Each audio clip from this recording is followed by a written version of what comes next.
नमस्कार, news nation digital के हमारे इस खास एपिसोड खबरें दुनिया की में आपका स्वागत है। मैं हूं सुमित कुमार दुबे।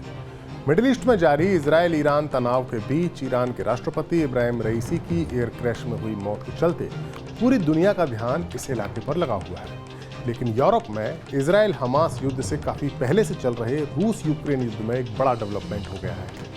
रूसी सेना ने स्कंदर और किंजल मिसाइलों के साथ टैक्टिकल न्यूक्लियर वेपन के टेस्ट करना शुरू कर दिया है। रूस के रक्षा मंत्रालय की तरफ से बताया गया है कि ये टेस्ट यूक्रेन के साउथ मिलिट्री इलाके में हो रहे हैं। ये इलाका काफ़ी बड़ा है। इनमें स्पेसिफिकली इन्हें किस जगह पर ये टेस्ट किए जा रहे हैं ये रूस ने अभी तक नहीं बताया है। ये यूक्रेन के वो इलाके हैं जो रूस ने इस जंग के शुरुआती दिनों में जिन्हें जीत लिया था और उन पर अब रूस का कब्जा है। वहीं पर रूस अपने टैक्टिकल न्यूक्लियर वेपन्स की टेस्टिंग कर रहा है। इस टेस्टिंग में बेलारूस के भी शामिल होने की बात कही जा रही है। पिछले साल ही रूस ने इस बात का ऐलान कर दिया था कि वो बेलारूस में टैक्टिकल न्यूक्लियर वेपन्स की तैनाती करेगा। रूस के इस फैसले से लगता है कि वो अब यूक्रेन युद्ध को लंबा खींचने के मूड में नहीं है।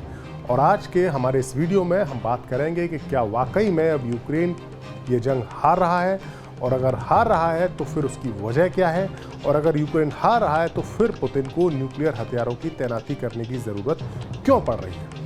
दरअसल साल 2022 के फरवरी महीने में जब रूस ने यूक्रेन पर हमला बोला था तब उसको उम्मीद नहीं थी कि ये जंग इतनी लंबी खिंचेगी।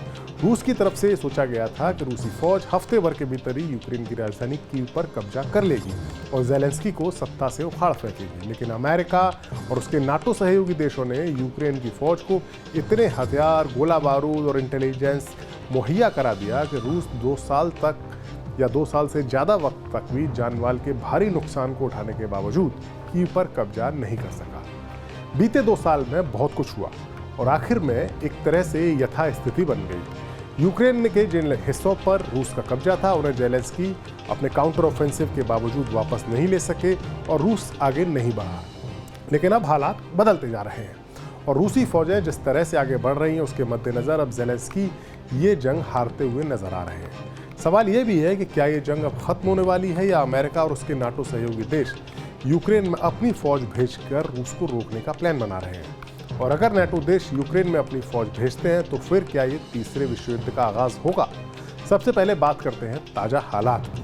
दरअसल रूस ने हाल ही में यूक्रेन के खार्किव शहर की ओर से एक नया मोर्चा खोल दिया है और रूसी फौज एक के बाद एक यूक्रेनी ठिकानों पर कब्जे करती जा रही है। खार्किव के मोर्चे पर यूक्रेन की सेना को लगातार पीछे हटना पड़ रहा है। खार्किव में रूस की बढ़त को इस जंग में एक बेहद अहम पड़ाव माना जा रहा है। 10 मई से शुरू हुए रूसी सेना के हमले, ये जमीनी हमले, इनके बाद से यूक्रेन के उत्तर पूर्वी खार्किव इलाके में लगभग 1 लाख लोगों ने अपना इलाका, अपने घर बार को छोड़ दिया है। यूक्रेन के राष्ट्रपति ज़ेलेंस्की ने एक एजेंसी से बातचीत में बताया कि ये हमला इतना बड़ा है और हो सकता है ये हमले की पहली वेव हो, यानी ये हमला और आगे जाएगा। यूक्रेन के गवर्नर ओले सिनिहाबोव ने बताया है कि इस लॉन्च से, यानी इस हमले के लॉन्च के, ये जो हमला रूस ने लॉन्च किया उसके 1 सप्ताह बाद करीब 10,000 लोगों को निकाला गया है। हालांकि पुतिन का कहना है कि उनका इरादा खार्किव पर कब्जा करने का नहीं है, बल्कि वो एक बफर जोन बनाना चाहते हैं। हालांकि युद्ध में असली इरादे कभी बताए नहीं जाते, तो पुतिन कितनी सही बात कह रहे हैं, कितनी गलत कह रहे हैं, इसका अंदाज़ा नहीं लगाया जा सकता। लेकिन बड़ा सवाल ये है कि इतने महीनों से रूसी फौज को छठी का दूध याद दिलाने वाली यूक्रेन की मिलिट्री अचानक से पीछे क्यों हट रही है और हारती हुई क्यों नजर आ रही है। और इसका जवाब यह है कि यूक्रेन के जखीरे में अब गोला बारूद की कमी होने लगी है। दरअसल इतने लंबे वक्त तक यूक्रेन की मदद करते करते अमेरिका थक चुका है और नतीजा कुछ निकल नहीं रहा। लिहाजा अमेरिकी कांग्रेस ने यूक्रेन को दी जाने वाली मदद का बिल काफ़ी वक्त तक रोक के रखा। बाइडेन की तमाम कोशिशों के बाद उसे मंजूरी दी गई। इसी बीच यूक्रेन के पास गोला बारूद की कमी होने लगी। समाचार एजेंसी रॉयटर की खबर के मुताबिक अमेरिका ने यूक्रेन को रूसी फौज का सामना करने के लिए एक बेहतरीन M777 तोप दी थी, लेकिन इन तोपों को दागने के लिए यूक्रेन के फौजियों के पास गोले नहीं बचे हैं। एक वक्त था जब एक तोप से हर दिन करीब 100 गोले दागे जाते थे, लेकिन अब 30 गोले दागना भी काफ़ी मुश्किल हो रहा है क्योंकि गोले खत्म हो चुके हैं। जंग के ईस्टर्न फ्रंट पर तोपखाने की 2 यूनिट्स के पास तो गोले पूरी तरीके से खत्म हो चुके हैं। अमेरिका का कहना है कि वो जंग के मोर्चों पर जल्द से जल्द एम्यूनिशन यानी गोला बारूद पहुंचाने की कोशिश में जुटा है ताकि यूक्रेन की फौज टिकी रहे। लेकिन गोला बारूद की कमी ही यूक्रेन की असली समस्या या अकेली समस्या नहीं है। उसके पास तो फौजियों की भी कमी होने लगी है।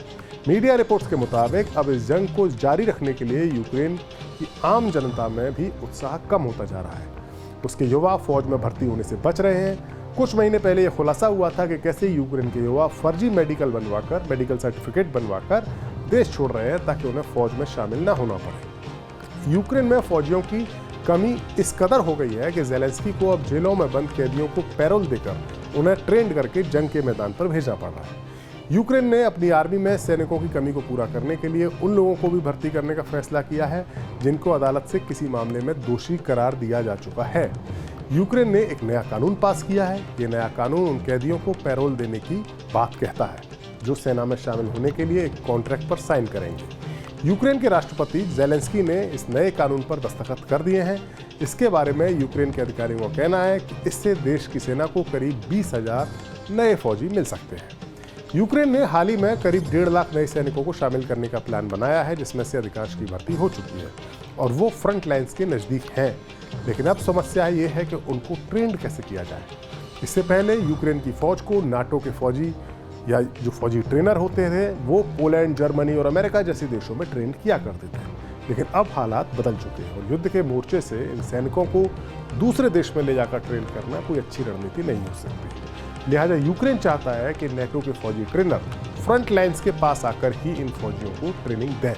और अगर ऐसा होता है तो ये यूक्रेन युद्ध में नाटो के सैनिकों की आधिकारिक एंट्री हो जाएगी। नाटो के नियमों के मुताबिक उनके ट्रेनर्स की सिक्योरिटी के लिए अमेरिका को अपने एयर डिफेंस सिस्टम जैसे हथियार और फोर्स भी भेजनी होगी।